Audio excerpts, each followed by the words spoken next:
What's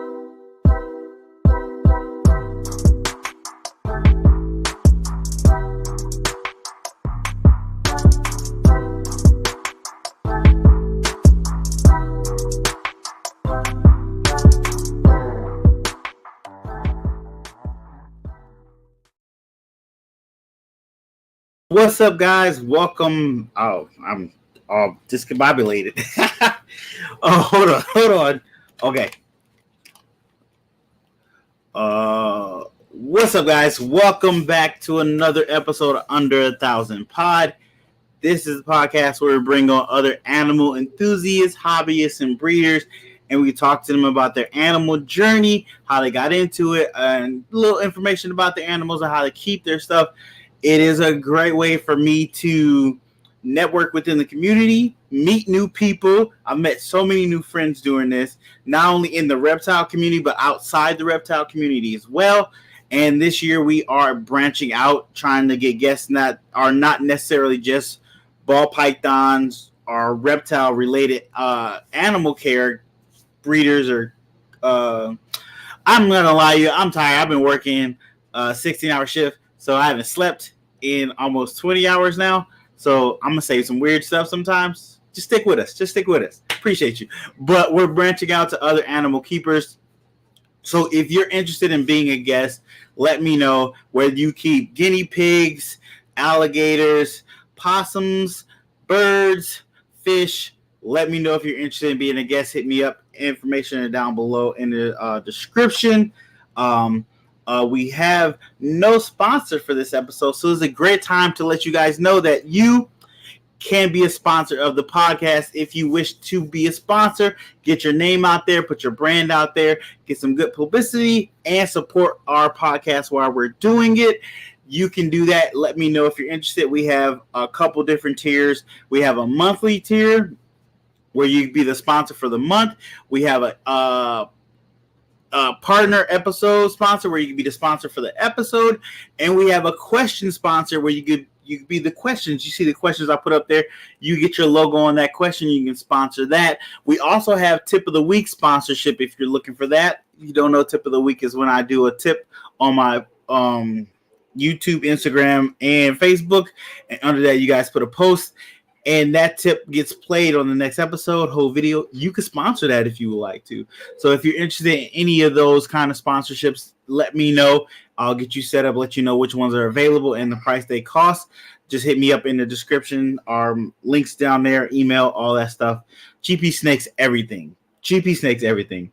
So, guys, we got so many people came in. So many people. Thank everybody for coming through. We're going to say hello to people, but there's so many people already in here. There's like 20 comments already. Y'all doing your thing. Appreciate it. We're just going to bring on our guests, and then we're going to slowly start saying hello to people and everything. So without further ado, here's this week's guest.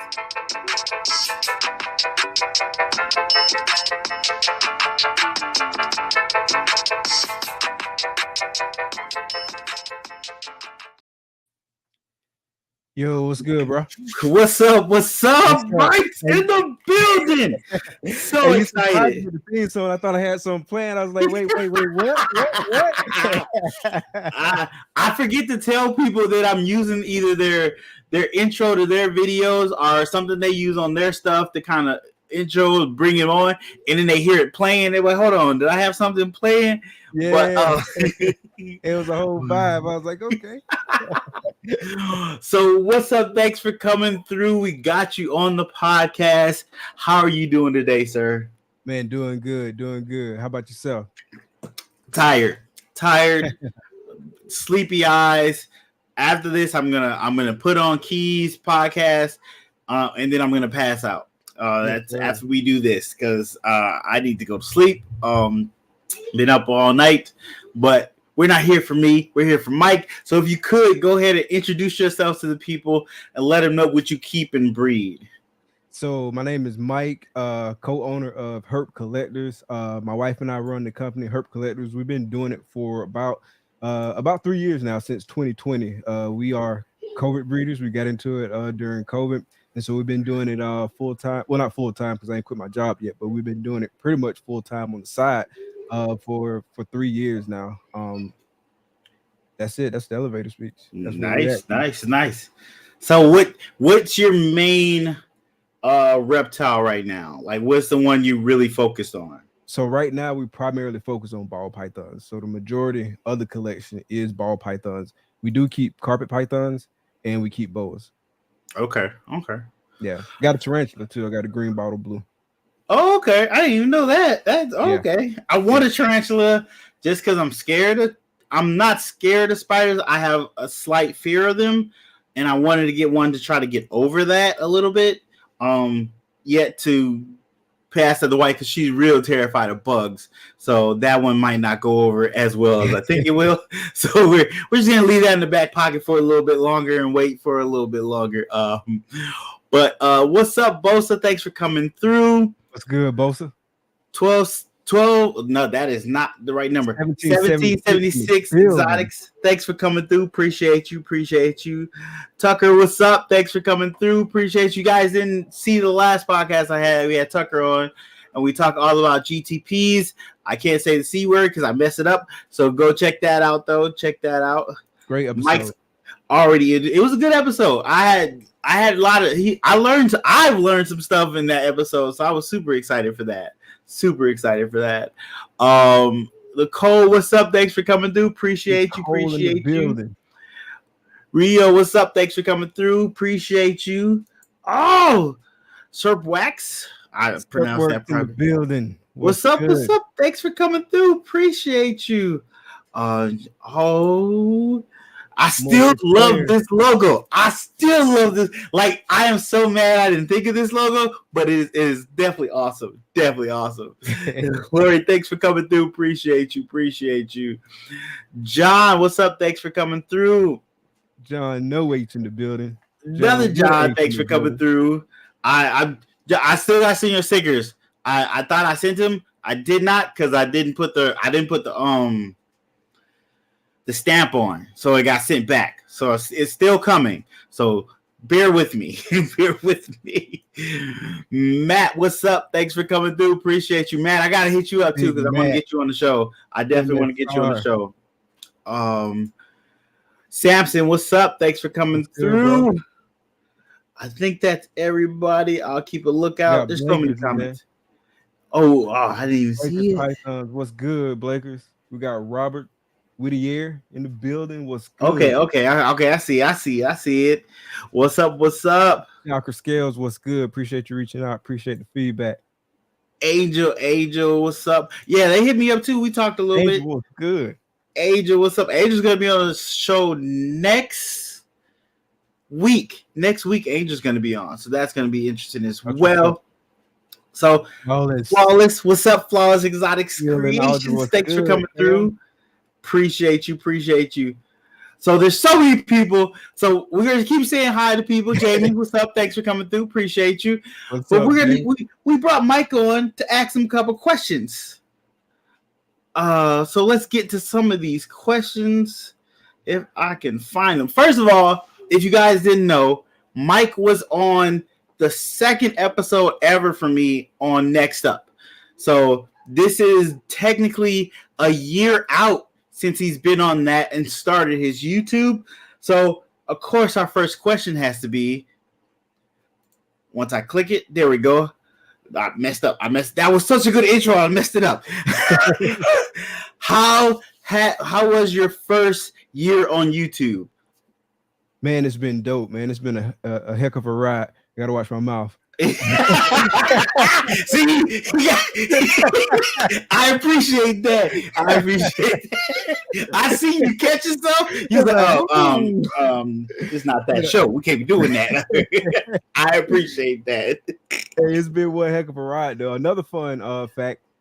So today is the 1 year anniversary since our first episode of Clutch Conversations, in which Gershon, GP was our very first guest. Yes, just came around full circle, man. It's been a heck of a ride, man. I really enjoyed it.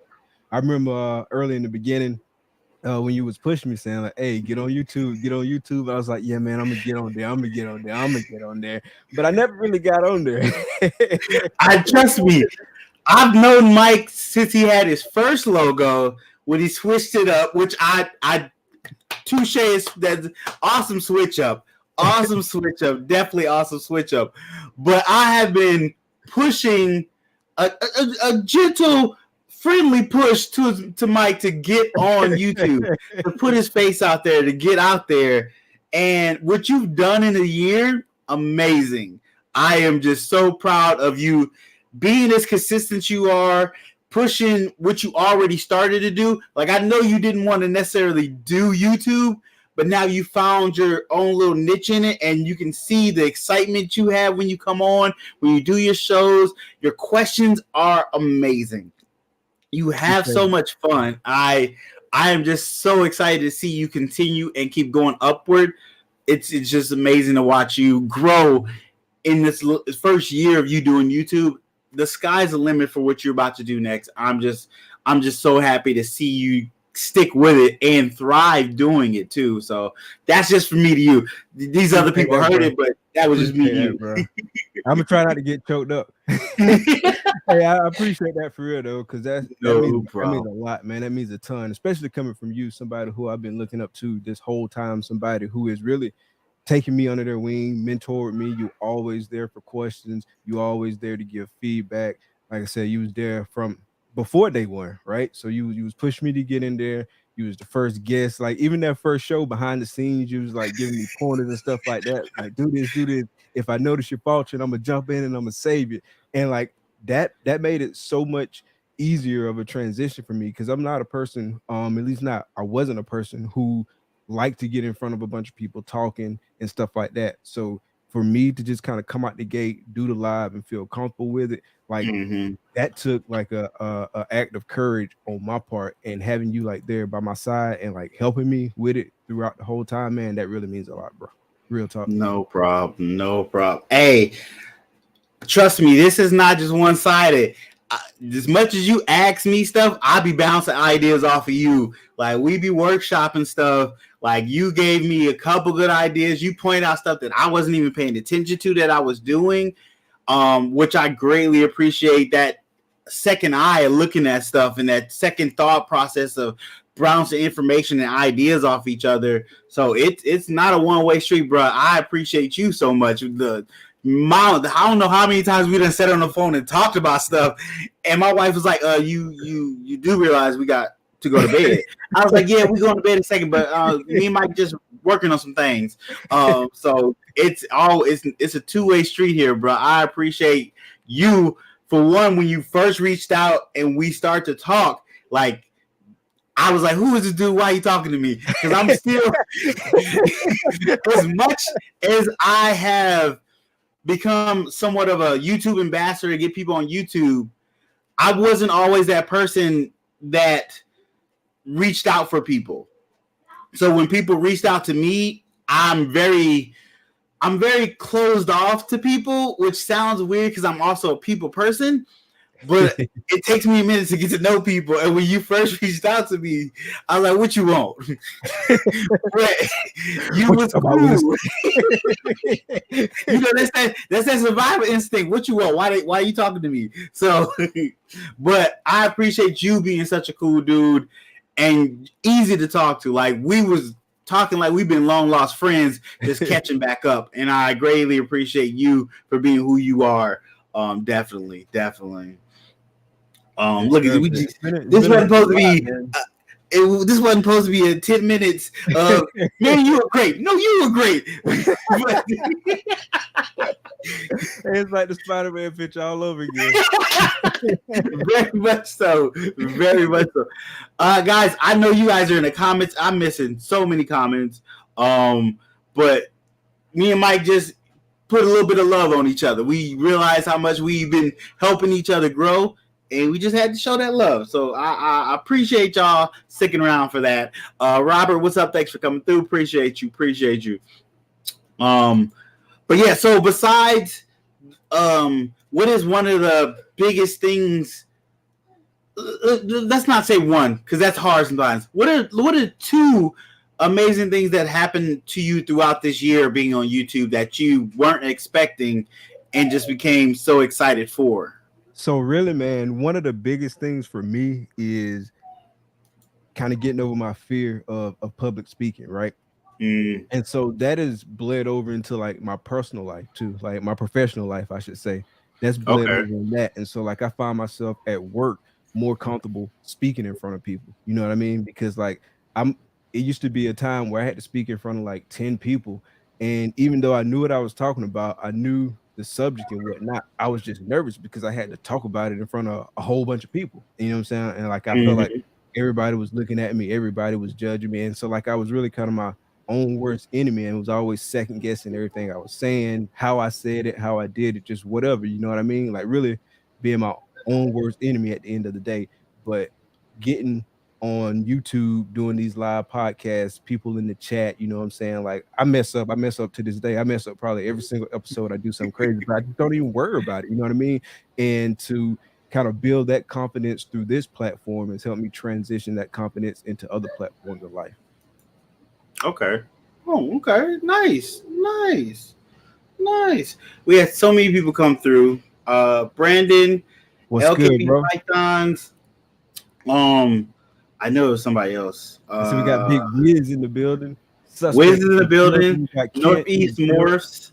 Jess in the building. Justin Blake, in the building. see, this man is he's been as you can tell, Mike is soaked in that host duty. He always on it.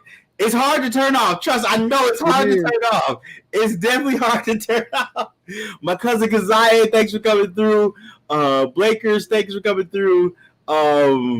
Wiz, appreciate you. Wiz, we gotta talk about the Flash trailer one of these days. I definitely want to talk about that with you. Jessica, what's up?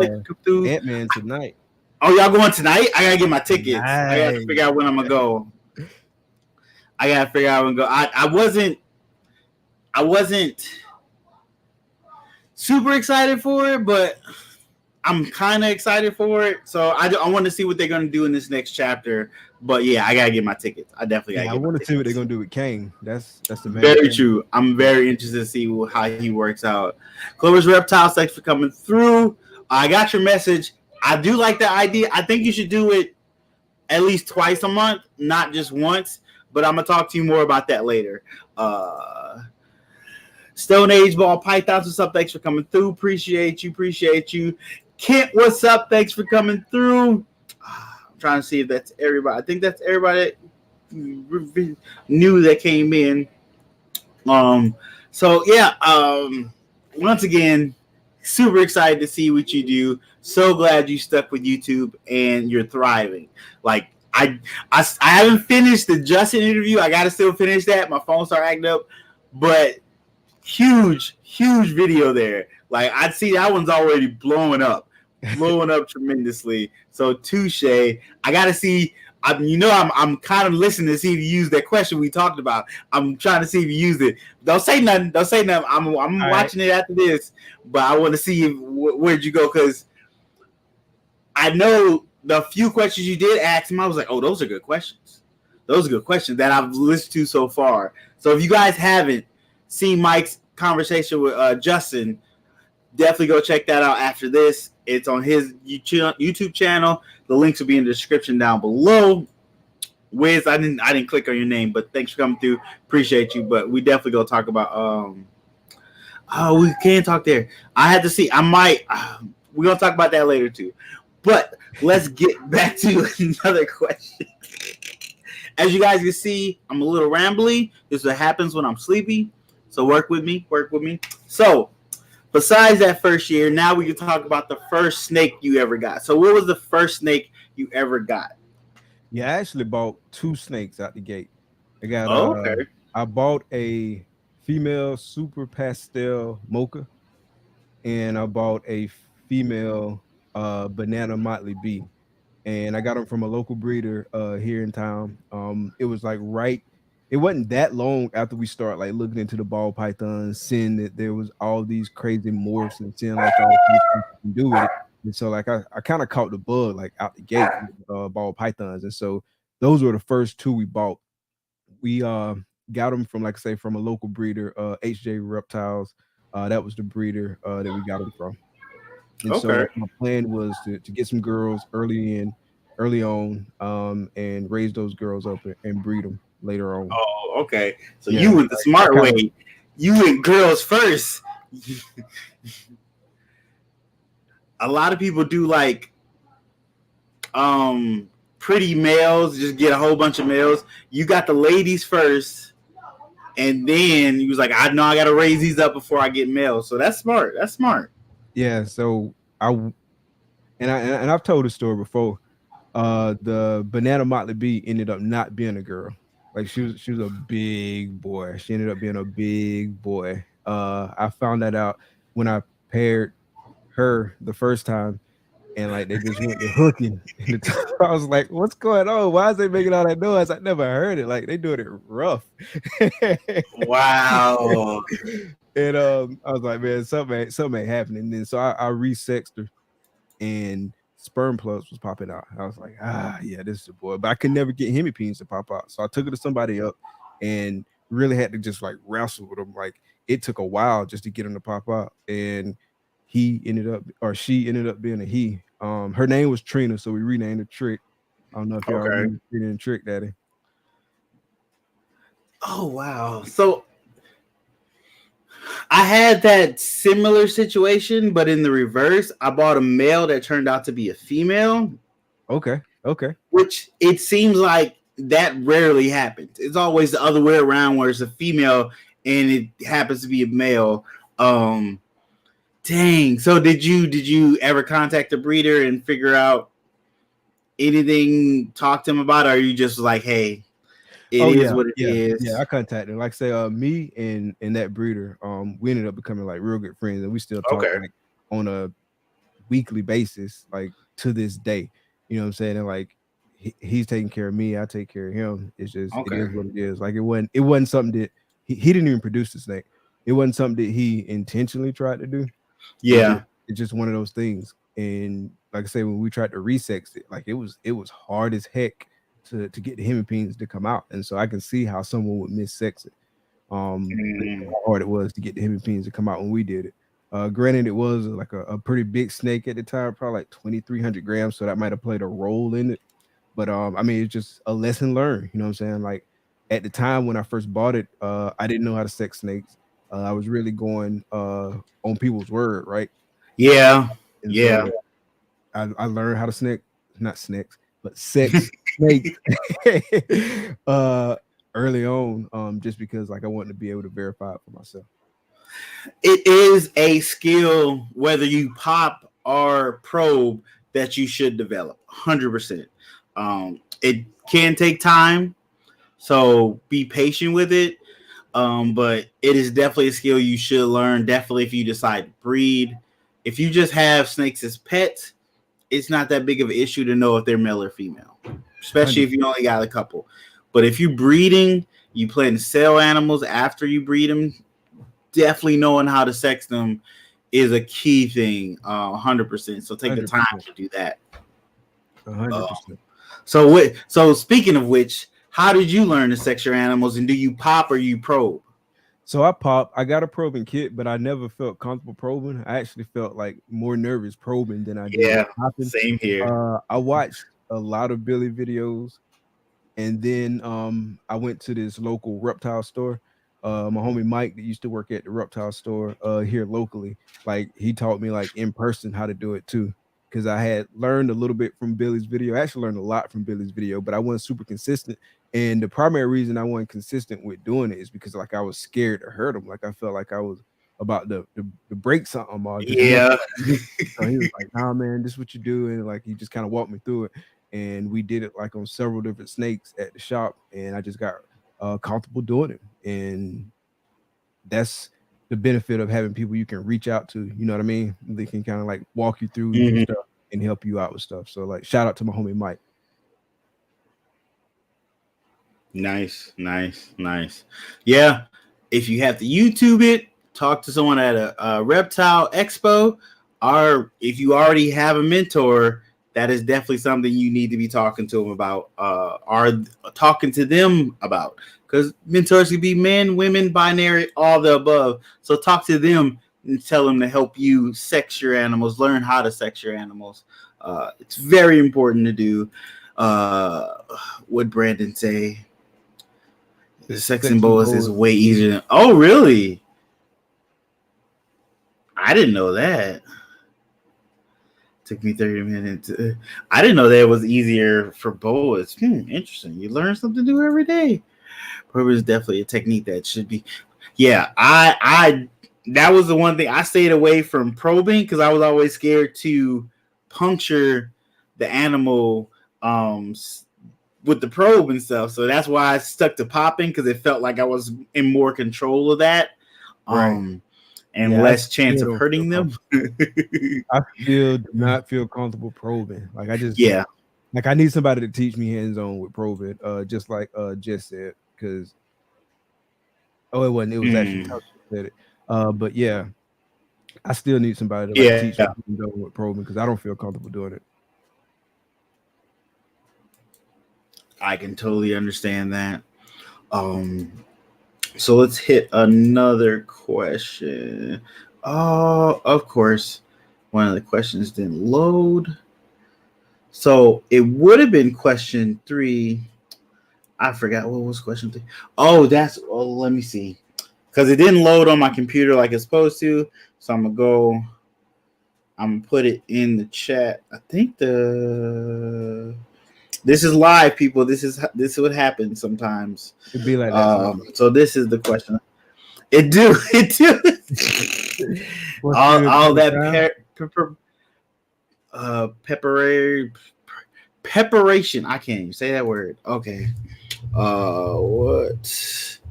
Oh goodness. So I'm hold on. Everybody, give me 2 seconds. My computer's a little bit laggy right now. I'm gonna put the question up.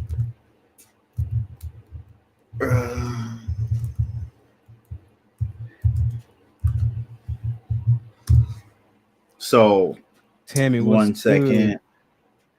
Just scrolling through the chat. Oh, hey Tammy, I didn't see you coming through. Northeast Morphs, what's good? Mark, what's up? Thanks for coming through. Appreciate you. Mark, so here's the question. Building, what's good, brother? Technically, I couldn't put it up there like I wanted to because it didn't load on my stuff. So, what camera do you use for your videos? So, on the rare occasion that I do like a regular YouTube video, I just use my phone. I got an iPhone in the building. And then I use a Logitech Brio webcam for the live streams. Okay. Yeah, it's actually the same one that Fat Man giving away for that contest. Oh, okay. Nice. Okay. So what made you? Because I know when I was talking to you about doing your YouTube, and I was like, "Hey, are you going to do videos?" And you was like, "I don't know. I'm thinking of leaning towards just doing live streams and actually doing a podcast." And I was like, "Yeah, that could be a good way to go." And bam, you were like, "Yeah, that's what I'm going to do." So what made you go with the Logitech camera that you use? So I just did like some quick research, and that was one that kept coming up. That was a good one in terms of like bang for the buck. I mean, it's not perfect, but it's a good camera for how much it costs. And gotcha. So I just went with that. But I wanted good quality. I didn't want to break the bank on the camera. Understandable. To do what I needed it to do, and so I went with that one. Okay. So a little bit of research, found the one that best worked for you, and did what you felt it needed to do, and bam. Okay. Yeah, I like that. I like that. Like I feel like I got a YouTube PhD at this point because I'll hit YouTube with the quickness, man. You can learn so much on YouTube. So much on YouTube, like so much. Oh, nice. A rodent. I see. Yeah, we gonna get to talking about rodents too. Nice. Eric, what's up? Thanks for coming through. Appreciate you. Okay. That is that. I mean, that's a lot of. I send a lot of people to YouTube. I'd be like, hey, go check out YouTube. Go YouTube it and see if you see something you like or see how someone else is doing it. just to get an idea. Because honestly, YouTube is a new classroom right now. You can learn everything you need to. 100%. And for me, I'm a visual learner, so like if there's like video aids and stuff, that just helped me process it better. Definitely. And you can see people. You usually I first look up how to do it and not mess up, so people can show me what they did to mess up what they were trying to do, so I know exactly what not to do immediately instead of start doing it, be like, oh, I think I messed it up. I know that immediately the things I could mess up in the process of doing it. That makes sense. That's a little secret out there for y'all. And it's easy to go down a rabbit hole too with YouTube. Learning about more and more stuff. You're like, wow. And like me, I learn about stuff and like I like jot it down or put it in my phone because I might not plan on acting on it like right now, but I just kind of like want to have that little piece to jog my memory if I come back across it again. Very true. I want to look into it some more. So yeah, YouTube, man, it's a wealth of knowledge, man. Very much so. What's up, Charlie? Thanks for coming through. What's up, bro? I gotta message you as well too. So many people have messaged. We got time though. We got a whole bunch of episodes this year, so we got time. We definitely got time. What's up, Jason? Thanks for coming through. Good. So let's hit. Wait, before we go to another question, I forgot how to do my own show. It's been a long day, good, bro. Derek, what's up, D? How you doing? Thanks for coming through. Appreciate you. Derek, did Derek do Thursday this Thursday? I didn't see it because I was passed out. I didn't see it. I didn't see it. Okay. What's going on with it, Derek? Let me know. What was it? Oh, that's what I was doing. So before we go to the next question, guys, it is time for tip of the week.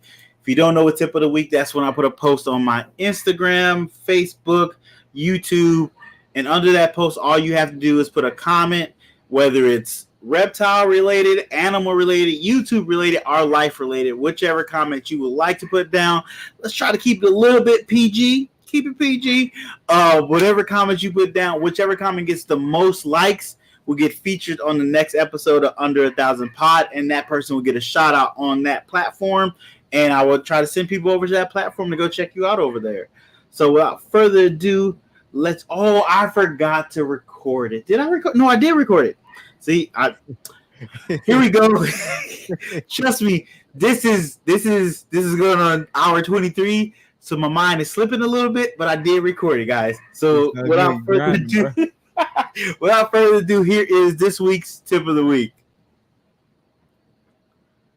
This week's tip comes from Dustin on Facebook. He says, using a different male shed helps to get a lot most of the time. I've done this.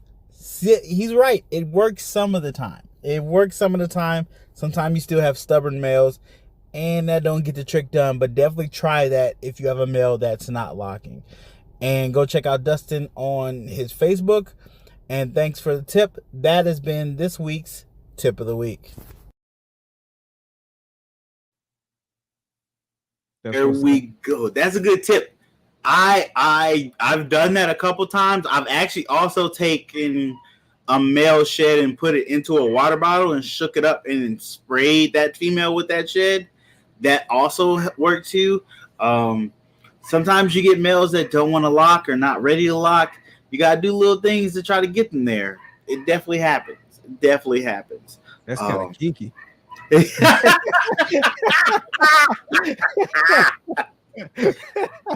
I wasn't going that route, Mike, but okay.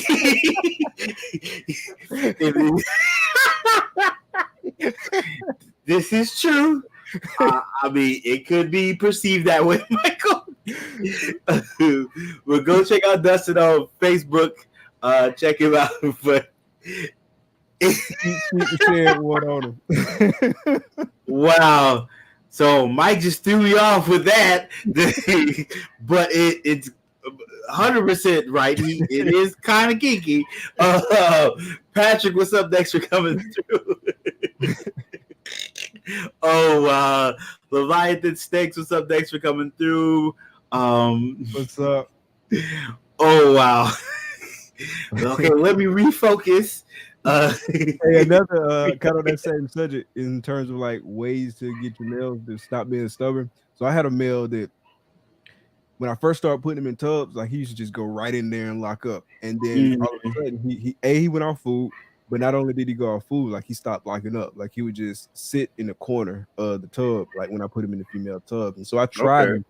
I probably tried like 3 times unsuccessfully to get him to lock up with the females, and it was stressing me out because like his 3 females, like behind like my 2 leading females in terms of like follicle development, his 3 girls was like the furthest along. I'm like, bro, you can't quit now. Like it's game time and it's clutch time. Like, get up, boy, get up. He wouldn't do nothing, and so I decided to put one of the females in his tub, and he locked right up with her. So that's what do. So that's what I'm gonna do. That's what I'm gonna do with him until he start back locking up like how it was. Yeah, but I've never tried that before. And he locked right up with her.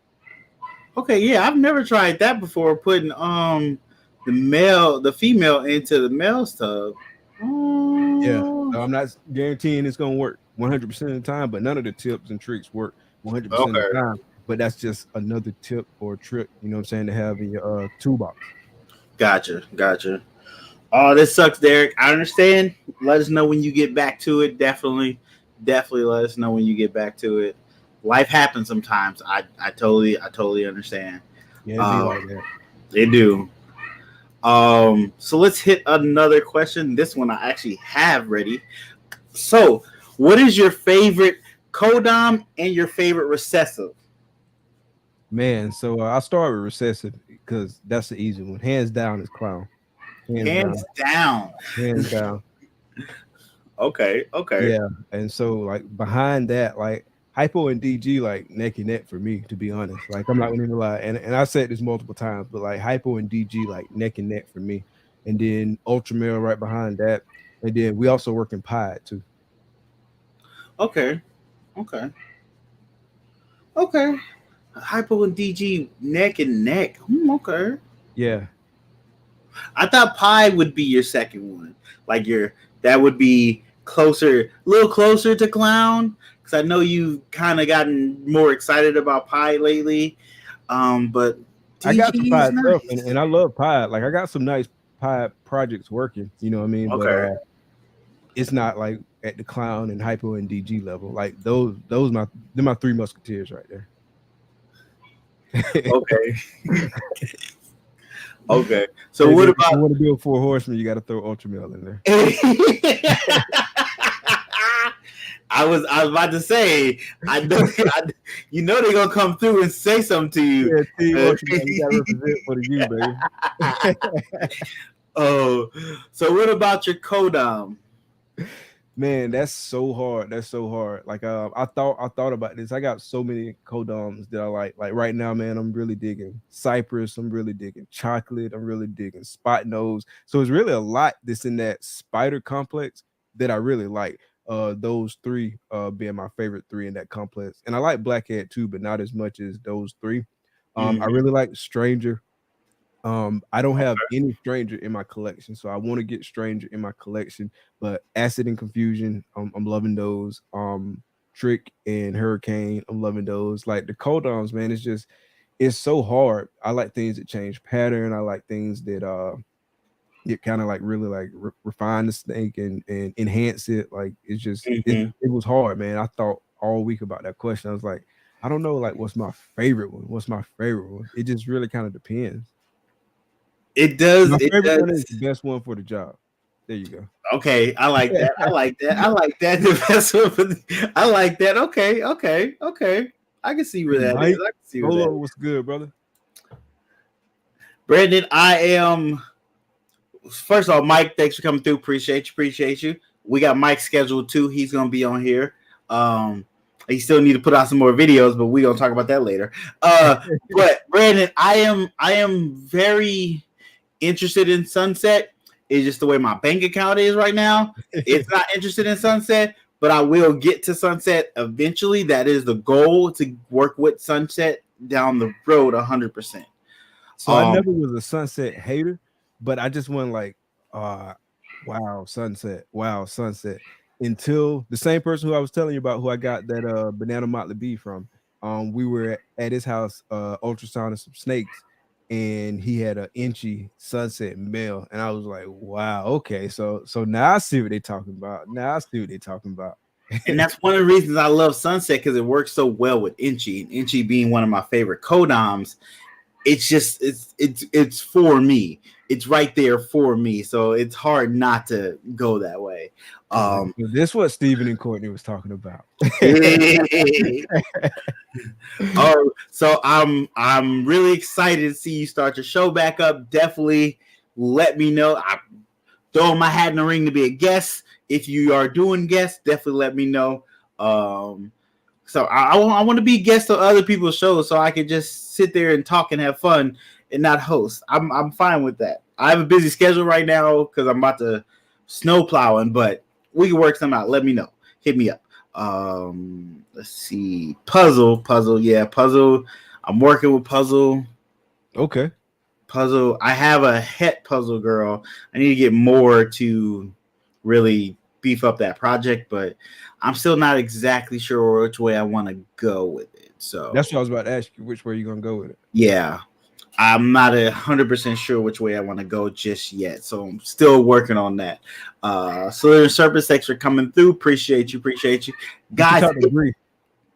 What'd you say? You should talk to Bree about the puzzle. Okay, she worked with a lot. Okay, I'm still. I like what Puzzle does. I just haven't seen it in something that wows me. You know what I mean? And I want to be able to it be something I'm passionate to work with. Because, like you said, we in here changing poop all the time and taking care of these animals. It's got to be something exciting you want to keep doing that with. That's why the albino clown project's been around over here so long, because it still excites me. So it's got to be something that excites me to make me go clean that tub out all the time. I'm seeing so many suggestions. People throwing a hypo. Talk about language and say hypo. Definitely let me know. What is that? I got you on Puzzle. Okay. I got a het Puzzle girl, so I probably need a male in another year and a half. So definitely year and a half. Okay, I'm definitely gonna check out the hypo Puzzle. I'm not the hugest hypo fan though. Ah man, I'm out. I know. I'm out. I used to be really into hypo. I love hypo inchies, but I kind of fell out of love with hypo. So I've yet to see something that brings that love for it back to me. So I'm kind of not worried about hypo right now. But I like hypo pies. I like hypo clowns. Hypo DG clown. Hypo DGs just look good, but it feels like it's not necessarily needed the hypo. In my opinion, I could be wrong. This is my opinion. I haven't seen it in person, so maybe that's a difference. Yeah, maybe if I see it in person, it'd be different. Maybe. The first one that I saw in person was a chocolate inchy hypo DG. Okay. House here in Florida. And man, I was in love. Okay. Yeah. So maybe that'll change my mind. But guys, if you haven't already, if you could hit that like button. Apparently YouTube likes it when you guys hit that like button, and I like that YouTube likes it. So if you could, and if you haven't already, hit that like button for me, greatly appreciated. And if you're new to the channel, which you're probably not, because you guys are all moderators already, but if you are new, please hit that subscribe button if you can. And I forgot to say this, Mike, I'm so sorry. All Mike's information is in the description down below. Go follow him on YouTube, on Instagram, Facebook. He has TikTok. He doesn't do a lot on TikTok, but still go follow it. Go follow it. All that's in the description down below. Definitely follow it. Because you're closing in on 1,000 subscribers, right? Yeah, I'm at 880 last time. 880. Okay, yeah. Okay, yeah. I got 120 to go. definitely go hit that subscribe button. Let's get Mike up to 1,000. Hit that 1K. It's his year anniversary, so you definitely should go do that. If you already are subscribed to Mike's channel, go take your friend's phone and subscribe it on their phone, and like 3 other friends as well. So we get Mike to that 1K. It's a year anniversary. That'd be a great gift. You great gift. So, see Sampson comment. What did he say? What did he say? Hypo DG chocolate pastel is. Yeah, he's had that for a while. He's had that for a while. I was looking at that. He's had that for a while, and it is look real good. I've never seen it in person, but from the pictures you showed me, it does look good. But I think that might be the chocolate too that's got me excited, because I want to work with chocolate and I don't have it yet. So that could be also what's in there that's got me excited about that animal he has. But maybe. Where are you trying to go with chocolate? Definitely want to get into clown. Definitely want to get into clown pies. Most likely we'll try to get into albino clown pies. Okay. And then because it's a dark morph, I think it'll bring out the albino contrast a lot, but also with the pie works with the white of the pie. I think that would be really cool. And the clown enriches that darkness, so it make those orange just vibrant but dark at the same time. So I want to work with that, but I also need something that a little bit lightens it. Gotcha. So thinking like lace in there too. So lace chocolate. Ooh. Albino clown pies, something like that. Sounds like a dessert.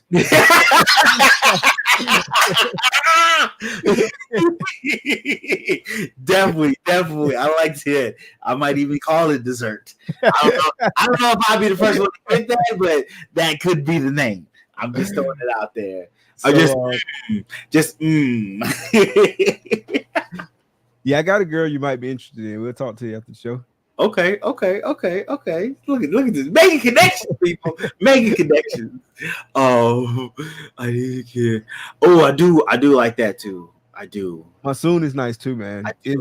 It's a lot of recessions that I like that I've been so many because I only got like so much room. Exactly. And if I start working all these projects, then like it's gonna like boom, and that collection gonna start getting bigger and bigger, and that's more and more room that you need. Very true. I just really want to focus and just knock it out the park in the projects that I'm working.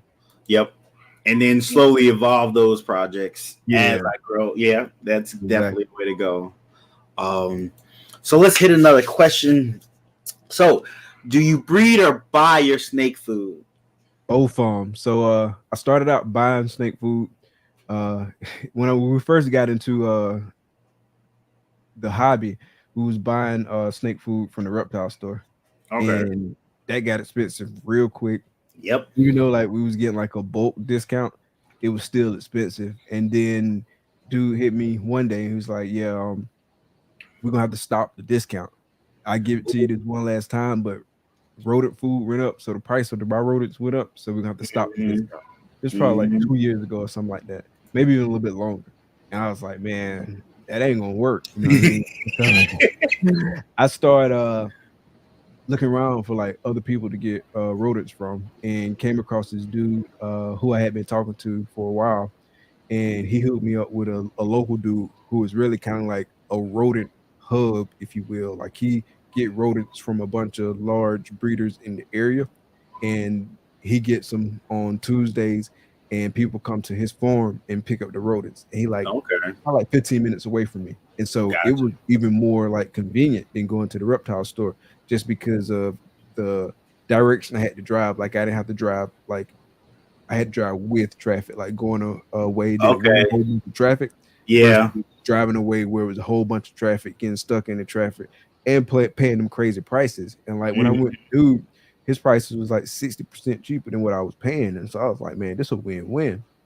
He the reason I started getting so many more snakes, because I could afford more snakes. It was his fault. Yeah, hey, you gotta blame it on somebody. You gotta blame it on somebody. He allowed us the flexibility to kind of like scale up the collection. But yeah, it was crazy, man. It was so crazy. But here lately, probably for almost a year now, we've been breeding ASFs, and we Okay. just been like slowly stepping up production because I didn't want to like jump into the ASF game just like full fledged because I had never bred rodents before. I didn't know what to expect, things like that. So I kind of want to like start slow and kind of like grow into it versus just Yeah. like going all out. And so we started on a smaller level because I wanted to breed rodents myself, and then B, like I had some snakes that only ate ASFs, and the ASFs, even like getting them from dude, they were still like relatively expensive. And Mm. so got a couple colonies of ASFs. I think we started with like one, maybe two at first. One or two at the beginning, but it was two pretty quickly. So that's why I can't really remember it. And then we just, like I said, we just slowly start increasing production over time. And now we running like we got 8 colonies right now, 7 of them producing and one of them growing up. And we're gonna expand to about 10 to 12 colonies here in the next few weeks. And once we get to that 10 to 12 mark, we'll be able to feed like our whole collection like easily. And so gonna feed strictly ASFs, and I will feed like hatchlings that I'm gonna sell. I'll still feed them like regular rodents. And I always probably get a little something from dude or like order from dude on occasion just to Hmm. supplement if something go wrong because I don't want to break that relationship. But Exactly. at the Don't same time, burn bridges, yeah, people. Don't burn exactly, bridges. exactly. But at the same time, I want to be self-sufficient on the ASFs. I like breeding ASFs because the ASFs, to me, they're easier to breed. Like they don't get as big as the Norwegians, but to me, they're easier to breed.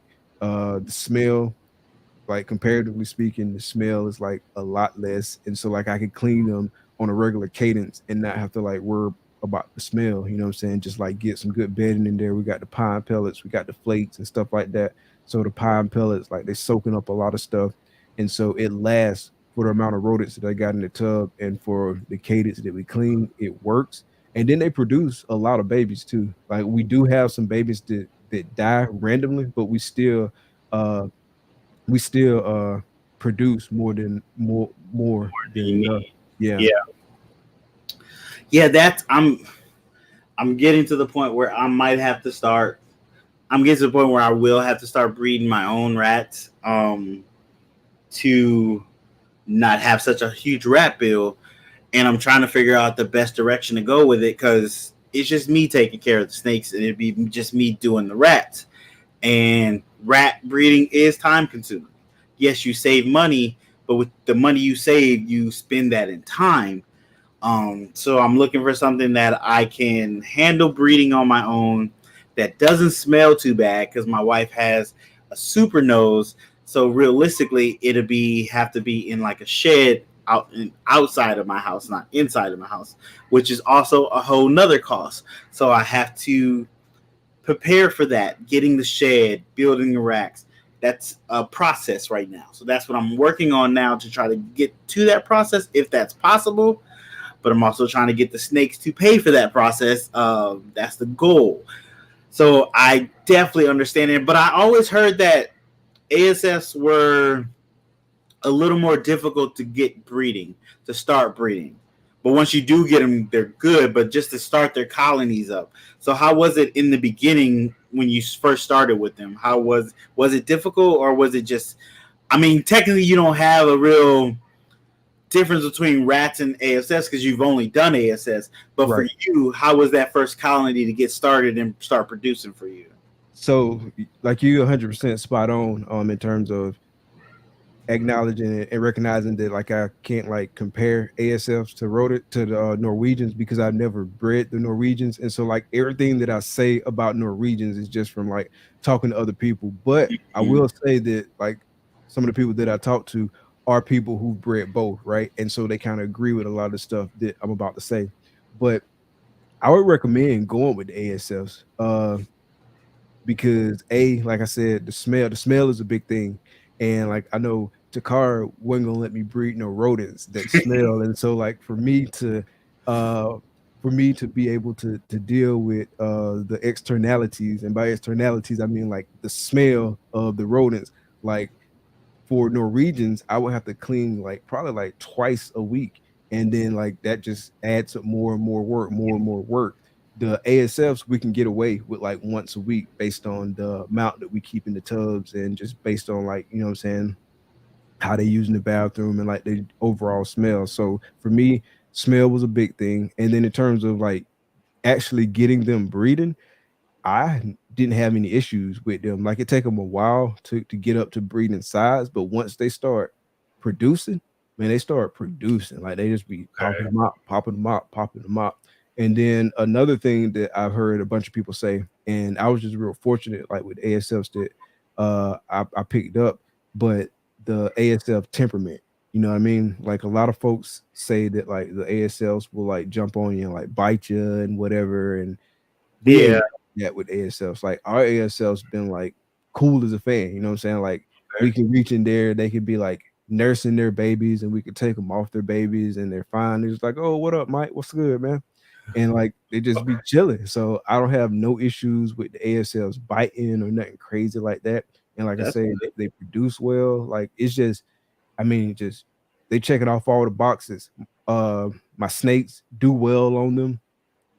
They take a little longer to process them, and so when they have waste, it's not as much waste compared to the Norwegians. And then another thing that I've noticed too is their waste, instead of it being like kind of like, I don't want to say like soupy because it's not real soupy, but it's a softer stool. I'm sorry to get so like so I think that was pretty PG. But the one when they eat ASF is firm and it's hard, it's easy to clean, you know what I mean? And so yeah, so I mean for me it check off the boxes. And then growth, like they're growing, they don't get as big as the Norwegians, but my snakes is eating ASFs, man, they growing just as well, if not better, than my snakes is primarily old Norwegians. And they feel different. Like you pick up a snake that's just eat ASFs, like they feel like grown. You know what I'm saying? But versus snakes that eat like a lot of Norwegians, like they don't be as like firm to the touch from my experience. And so like again, checking off the boxes. So I'm team ASFs all day. Okay. I heard they also poop in like a corner, like Norwegians kind of just drop wherever. They kind of are a little more classy and try to hit it in a certain corner. Is that true? Most of their ways be like in one spot. Okay. Versus like everywhere. There's also positive things there. Definitely. So you throw a little bit of extra pine pellets like in the corners. That helps. Okay. So that's tip of the week. 2. We didn't drop multiple gems in this episode, y'all. Definitely should be hitting that like button for that. Definitely. Eden's Den, what's up? Thanks for coming through. Appreciate you. So, guys, if you have any questions for Mike, go ahead and drop them in the chat. I'm about to ask Mike my last question, but realistically, it probably lead to 1 or 2 more questions. So we're trying to get to everybody's questions. If you drop them in the chat, I know Samson asked about monsoon, what could break up that pattern. I would want to see G-stripe monsoon and see what happens with that, because the G-stripe such a strong pattern as well. It's such a strong pattern mutation. I want to see how badly monsoon can break that up, and if it makes those dots, elongates them a little bit. So that would be interesting to see. That's I feel like that's a celebrity death match. Like they'll just be going at it. Exactly. And like I would love to see that reaction too, just to see what they do. Yeah, I don't know if anybody's working on that. I'm not gonna work that project, but I know I won't be working on it anytime soon because I want to see somebody who works it though. I don't got no monsoon money. But if you are working that project, if you want to name one after me, I'll be fine with that. Has there been a monsoon call? I don't know. I can't lie to you. I don't know. Or monsoon example. I don't know if there's been any monsoon double recessives, actually. Okay. To be honest with you, I don't follow that project that closely. Exactly. I don't like it. I like what I see, but it's a strong pattern though. It's hard to follow a project that nice knowing there's no way you could get into it at this moment. And I've seen some hit monsoons that made me feel like monsoon is a codon, just because I've heard that too. So strong. I've heard that too. I've heard that. So that's why I've been kind of peeking out the window, looking a little closer here and there. Like, what y'all talking about over there? Because that would definitely change the price point on that project. But it could make it more affordable. But unfortunately, it bring that price down, which is something I would like because I could afford it then, but also it brings that price down. So good and bad there, honestly, in my mind. But let's ask our last question. Very interested to see what your answer to this. So what is your dream snake to produce? So let's say a hard one. This is another hard one. It could be a couple years down the road. It could take you 10 years to produce this animal after breeding all these other animals together to get the perfect two animals to put together to make what you want. What is your dream snake? Man, I'm just trying to make a bumblebee. I wanted to. That is one of the snakes I wanted to make when I first got into this, and I've yet to make that. I've yet to make a bumblebee. No, but this is another hard one too, because there's so many snakes that I want to make. But one that I talk about a lot is, well, I guess let's start with the recessive. So like I really like the Ultra Clown project, but I also like to get Desert Ghost in that project. So Ultra DG Clown, and then I would love to see like Stranger Leopard in that, or Leopard Confusion, or Spot Nose Confusion, something like that. Something that's just gonna whack out the pattern, and then maybe even throw some like darkening genes in there, and maybe even sprinkle a little yellow belly on top, something like that. You know what I mean? Like I would love to see that, man. As far as like being able to see that, me personally, I'm nowhere near any of those. I got some parents that maybe I could start getting into like the building blocks of some of those projects, but I'm nowhere near it. So that's like years and years down the road for me. Okay. So with all the yellow belly complexes, would you switch one out, either asphalt or is it gravel? Yeah, either gravel or yellow belly. Yeah, that would be dope too. That's actually something I'm trying to do. I don't know if you've seen like the Super Gravel Ultra Clowns. Those are pretty dope. I don't know if you saw those, but those I didn't. I gotta go check those out. It's really nice. But making something like that, or Super Asphalt Ultra Clown, any of those are pretty dope to get those in there.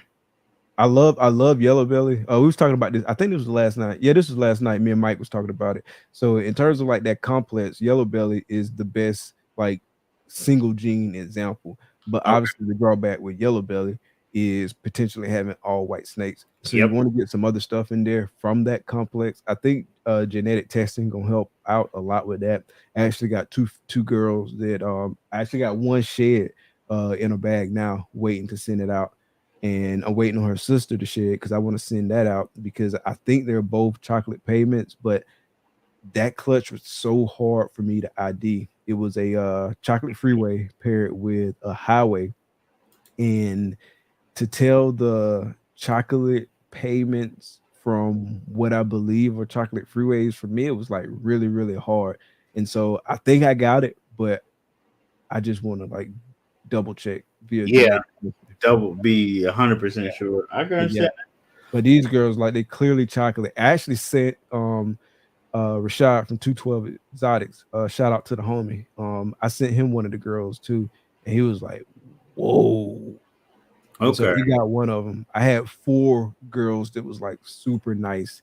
2 of them I think were really chocolate freeways, and 2 of them I think they were chocolate pavements, but I'm not 100% certain. And so Rashad picked up one of the ones that I just let it go as a chocolate freeway.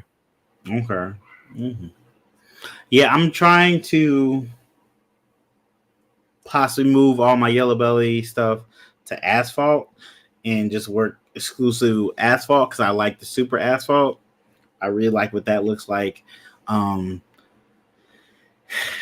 It's it's difficult because now I have a couple different yellow belly combo pieds and clowns, and I have to slowly move those out to get asphalt. So, but genetic testing will help with that because you got a lot of yellow belly pos asphalt stuff out there. Yeah, if I get that tested, we know exactly what it is. It definitely a win-win there. 100%. So what's your new morph you guys want to add to your collection? Do we mean like a when he says new morph, he means like a morph that's not in our collection, or I would assume a morph that's not in our collection. Gotcha. That's what I would assume. I would assume that. Let's say recessive and codon. Okay. So let's do two. So I'll let you go first since you're the guest. Right, and also I need to think. Yeah. I was like, God, I don't need to go first because I'm not ready yet. So in terms of like codons, Stranger is one I talk about all the time, and it's one I want to get in. Another one that I want to get in is Cosmos. And then I heard of Cosmo. What does that do? Are you in the group? No. I have to add you to the group. Okay. You can see the pictures of it. I think the guy who discovered it in his collection, his name is Ralph Sims, and if I'm not mistaken, Brittany is the only person in the other person in the States that got it. Ralph Sims is overseas. He crossed the pond. Brittany has it, I know, and I think Justin may have it or he's about to have it. But yeah, it's like it's a pattern changing gene that kind of like busts up the pattern, and it's kind of got like a granity texture to it. It's dope. Like it's crazy. It's crazy. But it really makes some nice animals. You look at, like, she just picked up, I know it was like a yellow belly Cosmos, and it was just like insane. Cosmos clowns, insane. So Cosmos is a dope one that I would like to get my hands on, but he not letting a lot go right now. Or at least he wasn't last time I looked into it. I know it's a dude that posts a whole bunch of memes and stuff in the group and whatnot, talk about can't wait till you let him go, just like all kinds of jokes, because he really want that. In terms of a recessive that I don't have that I won't, I don't know. It's not Monsoon. That's not something I'm like crazy wanting to work. I like Monsoon, but it's not something like I'm dying to work. I like the Tri-Stripe, but I just don't feel like it's a lot that's to be done with it, in my opinion. Exactly. It's another one of those strong genes.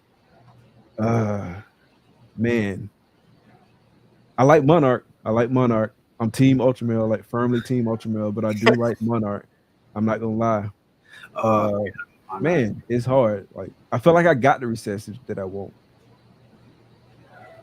Yeah, mine would be Monarch. I would like to work Monarch because it reminds me of a really darker albino. It really reminds me of a darker albino. I do like Ultramale. Don't get me wrong, I do like Ultramale, but Monarch seems to pull me more. A codon for me would be either lace or chocolate. I would like to add that. I like lace too. Lace is another one on the list. Lace is on the list. I mean, I'm leaning more to the chocolate because I know I need to work with more darker morphs. I want to get more because I have a lot of bright morphs. I want to work with darker stuff and work with that contrast a little more over here. So probably more to chocolate or Wookiee. Chocolate or Wookiee. Because I want to make something that I could call like a Stormtrooper Wookiee or something like that. Or Wookiee in a Stormtrooper suit. Something crazy like that. Nobody steal my idea. Or at least just make Hypo great again. Hypo. I did see that the underrated where to go. So LKB Python most disrespected. Hypo, hands down. Like Hypo is so dope. I don't see how anyone doesn't like it, yourself included. Kind of Only thing I can say is that like there was a time when Hypo was super popular. Like it was real big at a point in time. People were like pushing hypo stuff out. So I can't say it's super disrespected. It dropped down in popularity. It's still good morph. I think I would say Genetic Stripe. Genetic Stripe. I like G-Stripe, yeah. Kind of got really pushed down. Like it was at the high it's got pushed down super fast. But I also would say albino. I hate people disrespecting albino like they do. G-Stripe kind of on the come up right now. It is on the come up. It is on the come up. So I guess it can't be disrespected since people working with it a lot. That DG Kiki project? Yeah, that is definitely worth doing. What up, Zach? Thanks for coming through. Appreciate you. See, Angel know what's up. Hypo is dope. Angel works with a lot of hypo. Angel likes hypo, but he also likes albino. He don't like it as much as he used to, but it's okay, Angel. I still forgive you. Yeah. I like that. Love chocolate, love both. Okay. So you see, I'm on the right stage. Team pie. I like pies too. Pies are really starting to come up in my excitement. Like when I produced my first pies, producing a whole clutch of pies was like, it was amazing. Like it was amazing to do that. So I'm definitely excited for pies, working with more pie stuff. When I ultrasound this clown pie girl, I'm hoping she's growing because I got a nice lock on her. So I put the inchy yellow belly leopard DG het clown male to the clown pie female. So okay. I'm hoping that one go. Nice. And hopefully it's female heavy and visual clown heavy. Because the visual clown is gonna be double het. Oh, really? Okay. Yeah, double het DG pie. So and then we got those 3 codons in the mix. So I'm hoping. Fingers crossed. I got my fingers crossed. Hey, sometimes that's all you can do is hope and pray to the odds gods. You hope for the best. Those combos. Sacrifice a few lambs. You know how to do. I understand that. If you guys could choose one. So listen, if you guys could choose one of Justin's famous snakes, what would it be? The Kraken. No, the 2.0. No, I like the first Kraken. Which one is like the gray and orange one? That's the first Kraken, right? I think. Man, this or it could be Batman because I'm a nerd. So is it between Batman or the Kraken? Gotcha. For me. Yeah. I mean, it's so many. Like I love the Batmans. I love the Dark Knights. I love Pompeii. I like the Pompeii, but the nerd in me screams out the trifecta. Ooh. I actually have been watching Justin's videos as often because he makes stuff that makes me change what I be thinking about. So I had to put him on the back burner so it wouldn't mess up my thought processes of what I'm trying to make. Because he makes some stuff that make you go, why am I not going this direction? I'm starting over. Scrap everything. Chocolate Dark Knight is that's nice too. That's nice too. I do like that Kraken though. Like I do like that Kraken. I know I got a screenshot somewhere where it's got the ingredients, what I need to put together to make it. And I know I put that on the back burner to make, but then also throw my own spin on it down the road. So that's for me. Yeah. So what's your most anticipated clutch this year? Honestly, it is. Oh, it's that one. So I had to think about it in my head. My most anticipated clutch is I'm pairing my Pied Yellow Belly Het Clown to my albino G-stripe female. Working on triples and possible quadruple recess hets. Being that we have tests for clown, I can test all the females and see if they are also clown. The only problem is he won't lock with her or she won't let him lock with her. He's a proven breeder, so he knows how to breed. this is also her second year breeding, but still last year she reabsorbed on me. So she hasn't produced babies for me or eggs for me, but she has went through a breeding cycle for me, if that makes sense. That makes sense. So I'm trying to get those two to lock. Worst case scenario, I'm going to throw in my albino clown just to breed with her, so I instantly know who's the father, because either I'll get all albinos, I know exactly the father, or I'll get a whole bunch of normal yellow bellies that look normal, and yellow bellies that are triple, possibly quadruple heads, so I can tell immediately who's the father. Gotcha. But yeah, working quadruples, trying to cheat my way into quadruples, because we've already established doubles. The industry's already like, hey, doubles are here. This is where we're going. But we're starting to push past that already and go to the triples. So I'm trying to start my triple stuff this year. Yeah. Yeah. And I also trying to get that albino clown to breed to the G stripe female I have, so I can make triples there. Work that project. I'm working on making Batmans. I think I girl might be ovulating soon. I have to check her follicles.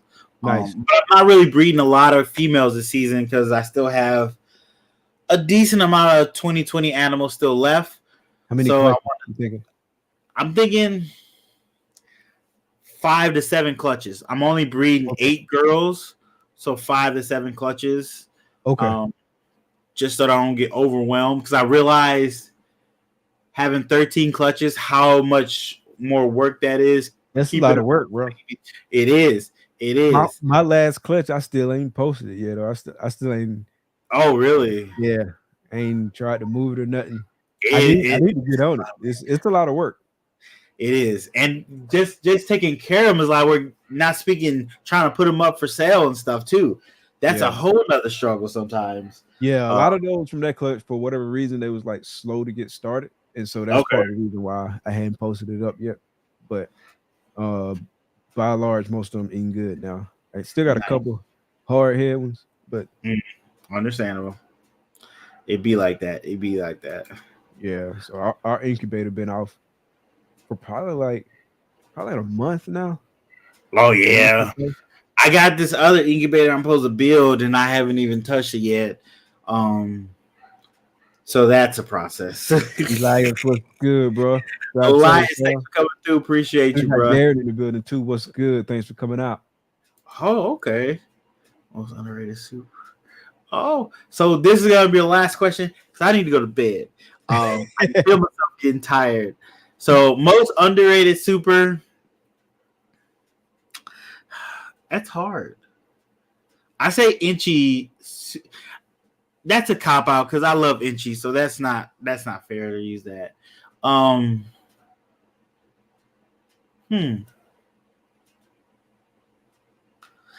would say Pastel. As much as Pastel is taking a dive and people trying to get away from Pastel, Pastel is still beautiful when you put it with the right stuff. You put it with the right stuff, it's a beautiful gene that accents DG very well, DG clowns very well, and hypo DGs also. As much as I don't hypo, it accents it really well. So I would say Super Pastel, underrated super. That's for me. How about you, Mike? Yeah. So Super Pastel. Oh, I forgot about Super Vanilla. Yeah, Super Vanilla is nice. I was actually going to agree with Angel. That's pretty nice. I've been trying to get away from Pastel. Like, I don't dislike Pastel, and I'm not a Pastel hater, but I have been trying to like get away from it in certain combos, because in certain combos, like, I feel like it kind of messes it up, like understandable the way it does the head primarily. But it looks really nice. Like 100%, you're right. It looks really nice in DG. It looks really nice in hypo DG, and there's some other combos that it looks nice in it.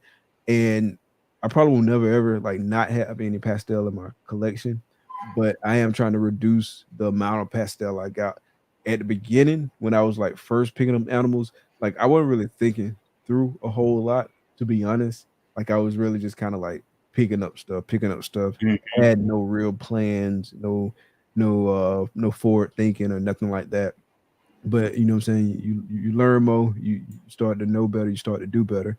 And I've been actively reducing the pastel in my collection, and also like not trying to pick up as many animals with pastel. Like I tried not to pick up an animal with pastel, and if I do, it's always going to be a female. Like I won't pick up no males with pastel. Okay. Like it can be like the most spodiotic, dopalicious snake in the world, male in the world. He got pastel. He not coming to the crib. Understandable. What's good, Keisha? What's up, Keisha? Thanks for coming through. Appreciate you. Back in the building. I gotta get you on this too. Keisha, hit me up. We gotta get you on this as well. You ain't had Keisha on here? I had Keisha on it. You gotta get Keisha. I tried to get her on before, and she was busy. She was working. I think she was working a night shift at that time. So when I would do the live, she would be at work, so she couldn't do it. But I think her schedule might have changed, so maybe we get her on. Or we even do a pre-recorded, Keisha. Let me know. Hit me up. Man, I be bouncing so many random questions off Keisha. Probably like, man, it might aggravate me again. They just be out the blue. Oh wow. I gotta ask what I'm thinking about it. Sometimes you gotta. Like I tell people, there's no dumb question. Only dumb question is the one you didn't ask. 100%. You always need to know an answer for something, and you never know what that question might lead to. So if you feel it's dumb, don't worry about it. Still ask that question, because it might not be dumb to somebody else, and it might lead you somewhere else that you're trying to get to that you didn't even realize you were trying to get to. So 100%. Ask some questions. 100%. So Mike, you got anything coming up, or who's your next guest for your Thursday live coming up? Who's your next guest? And I don't know if you're ever going to vend shows. Are you vending shows? Or you're going to be at a show so people come hang out with you? Let people know. Go ahead and promote yourself right now, Mike. Let them know some stuff. So you can follow us everywhere: YouTube, Instagram, Facebook, TikTok. It's Herp Collectors everywhere. Just search it. We own Morph Market too. You can find us there. We do clutch conversations every Thursday night at 8 p.m. Eastern Standard Time. Most of the time it's a live episode, but on occasion we do pre-recorded episodes. I guess I'll drop this here for the first time because I hadn't publicly announced it. So this is an exclusive. So this week it's our 52nd episode. So that is essentially 1 year worth of episodes. And so to celebrate that milestone, we got the big homie Ozzy Boyd's coming on. So this Thursday we got Ozzy Boyd's in the house. Gonna be another good one. Really looking forward to that. So Thursday, 8 p.m. Eastern Standard Time. Be there or be square. And let's see what else. What else you asked me? Oh, vending shows. So no, we haven't vended shows yet. If we vend shows, it'll be the second half of the year, like later in the fall. If we vend shows, or if not, it'll be like the early part of next year. Once we start vending shows, in terms of attending shows, we'll be at Daytona. That's the first big show that we'll be at for the year. We'll be at October Tinley. It's like a slight chance we'll be at Arlington. I don't know though. We'll see how that goes. And then we got to catch a couple Florida shows too. Okay. Nice. Appreciate that, John. Thank you for coming on. Appreciate you so much. Appreciate you taking the time, sit down, talk with us. I respect the grind you're doing on YouTube. Keep doing your thing. Keep making these amazing interviews you're doing. Keep shining out there.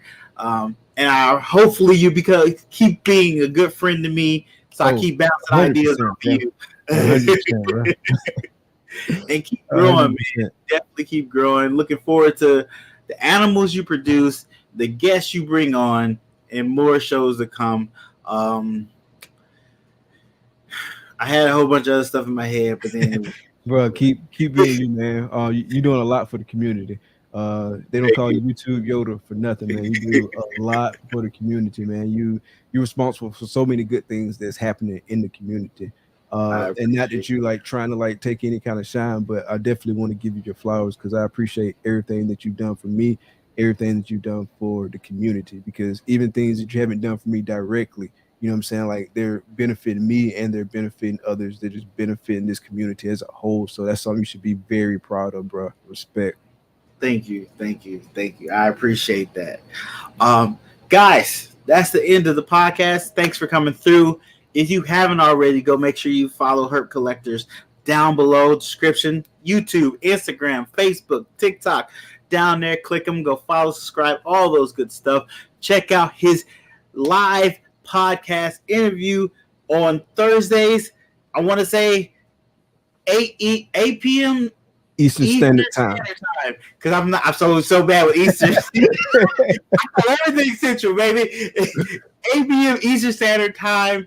Go check it out. He's got his next one is with Ozzy, so definitely look for his channel. Definitely go hang out there because I will be there. Even if I have to work, I'm gonna still click it on and I'll watch it later. But I'm gonna watch it. I might comment one time in the. I think it's gonna snow like next week too. So, but I'm gonna try to make it. I'm definitely gonna watch it even after. But definitely go follow him.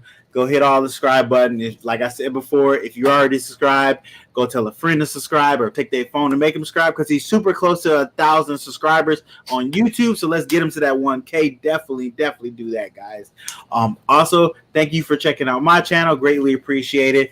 I'm sorry about not having video yesterday. I had a video all planned. I recorded and everything, and it got corrupted when I was uploading it. So I didn't have enough time to film something real quick. So I might redo it, post something Sunday morning, maybe. Don't hold me to that, but I might do it. I gotta see how much sleep I get. Hey, I need everybody in the chat to do me a favor, just one favor.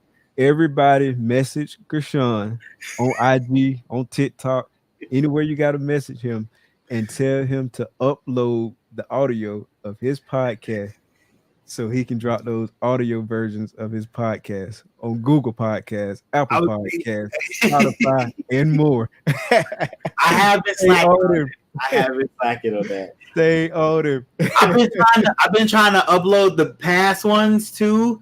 So I got like 1 through 8 up there, maybe. No, not even that much. I think I got 1 through 5 up there. So I've been backloading stuff. But you're right. I need to get on that.